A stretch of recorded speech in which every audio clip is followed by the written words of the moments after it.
Hai adik-adik, kembali lagi dengan Kak Rina di online class 101. Kali ini kita akan belajar kelas 5 tema 4, subtema 1 peredaran darahku sehat.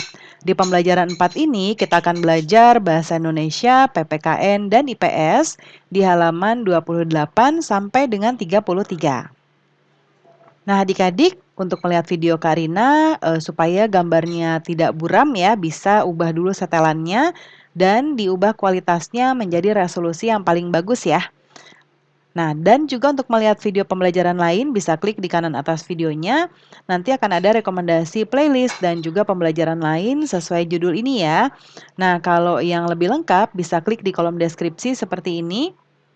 Nanti ada daftarnya. Misalnya adik-adik sekarang kelas 5 nih, bisa pilih kelas 5, lalu klik biru-birunya di sini.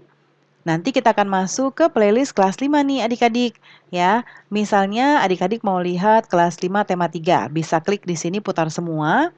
Nanti akan ada video rekomendasi di halaman awal sampai halaman akhir ya. Jadi ini nanti dibuatnya berurutan.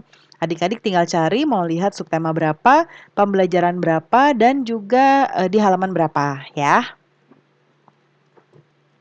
Kita mulai ya adik-adik. Nah ini ada Dayu, Siti, Lani, dan lain-lain ya. Nih mereka lagi bekerja kelompok sepertinya. Ya, mereka mengerjakan tugas kelompok. Tugasnya yaitu membuat berbagai macam pantun. Ya, mulai dari pantun kanak-kanak, pantun muda, dan juga pantun tua. Nah, mereka tuh bekerja sama dengan baik adik-adik. Tidak ada satu anggota pun yang tidak melaksanakan tanggung jawabnya. Nah, kita sekarang melihat tugas kita yuk. Di sini kita diminta untuk identifikasikan bentuk tanggung jawab setiap anggota, ya. Nah, kita lihat di sebelah kanan. Yang pertama yaitu melakukan tugas sesuai kewajibannya. Yang kedua, mengerjakan tugas dengan semangat. Yang ketiga, menyelesaikan yang telah diberikan. Yang keempat, membantu teman yang mengalami kesulitan. Ya, kemudian yang berikutnya ini ada pantun, ya. Lani bertugas membaca pantun nih, pantun anak-anak ya, pantun kanak-kanak. Nih, jalan-jalan ke kota Blitar, jangan lupa beli sukun. Kalau ingin menjadi pintar, kamu harus belajar dengan tekun. Ini pantun kanak-kanak. Lumba-lumba ikan pintar, pandai bermain lingkaran api. Dari kecil hingga tumbuh besar harus taat Abi dan Umi. Abi dan Umi itu ibu ayah ibu ya. Kemudian burung camar di tepi pantai. Pantai indah banyak ombaknya. Jadilah kamu anak yang pandai. Sudah pasti banyak temannya. Nah, lalu ada pantun muda nih ya. Padi kering karena dijemur, masukkan karung diikat tali. Jika kamu berbudi luhur, tentu tahu membalas budi ya. Lalu indah nian burung kakatua, terbang tinggi tanpa ragu. Telah lama tidak bersua, hati sedih karena rindu. Lalu sekarang ada pantun tua ya, yang pantun yang isinya nasihat. Tingkap papan kayu persegi, sampan sakat di pulau angsa. Indah tampan karena budi, tinggi derajat karena bahasa. Anak orang Tanjung Ampalu, senja hari pasang pelita. Luka tangan oleh sembilu, luka hati karena kata. Sultan Leman di Pekan Sabtu, pengawalnya membeli lada.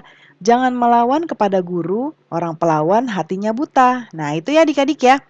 Nah sekarang adik-adik di sini ada diminta untuk menuliskan arti dari pantun kanak-kanak, pantun muda, dan pantun tua ya. Nah, jadi pantun kanak-kanak yaitu pantun yang memiliki kaitan dengan masa kanak-kanak ya, yang menggambarkan makna sukacita dan juga duka cita. Nah, pantun muda yaitu mengenai kehidupan masa muda yang berisi atau bermakna perkenalan, hubungan asmara, rumah tangga, perasaan ya, contohnya kasih sayang, iba atau iri, dan juga nasib ya. Kemudian kalau pantun tua itu yang mengenai orang tua, budaya, agama, dan juga nasihat. Nah, adik-adik pantun juga merupakan cara yang tepat untuk menyampaikan nasihat ya. Nasihatnya bisa disampaikan kepada individu maupun kepada kelompok. Nah, di pembelajaran sebelumnya kita telah menyajikan pantun yang mengandung makna pentingnya kerjasama dan mufakat dalam masyarakat ya. Nah, sekarang kita coba lihat di sini Budaya dan sosial bangsa Indonesia perlu dipertahankan dan ditingkatkan, karena hal ini menjadi tanggung jawab warga masyarakat Indonesia. Budaya dan sosial antaranya adalah sebagai berikut. Yang pertama, membiasakan musyawarah mufakat dalam mengambil keputusan bersama, kemudian membiasakan tolong-menolong antar warga masyarakat, lalu ikut serta dalam kegiatan kerja bakti atau gotong royong dalam masyarakat, kemudian menjaga interaksi yang baik antar warga masyarakat, lalu membiasakan interaksi yang mengarah pada persatuan, lalu menghindari interaksi yang mengarah pada perpecahan, ya. Nah, sekarang kita coba lihat adik-adik. Eee, Misalnya nih lingkungan tempat adik-adik sedang tidak aman, ya terus mengapa? Nah karena terjadi pencurian di beberapa rumah warga. Apa yang harus dilakukan warga masyarakat di tempat tinggal adik-adik? Siapa yang bertanggung jawab atas keamanan di lingkungan tempat tinggalmu? Nah kita buat di bawah sini ya. Yang pertama, hal yang harus dilakukan warga masyarakat adalah meningkatkan ya, semua bertanggung jawab atas keamanan di lingkungan tempat tinggal. Nah, menjaga keamanan lingkungan merupakan kewajiban semua warga masyarakat adik-adik. Nah, kegiatan yang dapat dilakukan untuk menjaga keamanan di lingkungan tempat tinggal yaitu dengan melakukan ronda malam. Ya, kegiatan ronda malam dilakukan secara bergantian oleh warga. Jadwal ronda dapat ditentukan melalui musyawarah RT. Kemudian untuk yang di tabel ini, petugas yang bertanggung jawab atas keamanan lingkungan, lalu alasannya apa, ya. Nah, ada beberapa Karina sebutkan di sini. Yang pertama petugas Siskamling ya atau petugas ronda. Nah, alasannya karena mereka bertugas mengantisipasi dalam penanganan masalah yang ditimbulkan karena adanya gangguan keamanan masyarakat, musibah, dan bencana alam. Lalu Polri atau polisi. Nah, karena Polri memiliki Bintara Pembina Keamanan Ketertiban Masyarakat ya atau Babin Kamtipnas yang tugasnya hampir sama dengan Babinsa. Babinsa itu Bintara Pembina Desa ya yang mengurus keamanan di suatu pedesaan.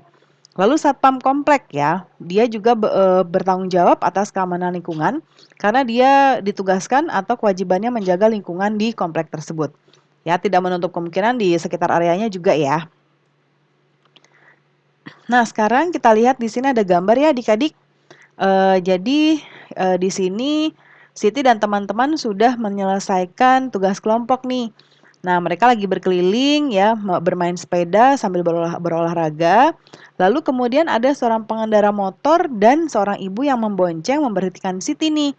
Katanya, "Maaf adik-adik, saya mau bertanya apakah adik-adik ada yang mengetahui rumah Pak RW?"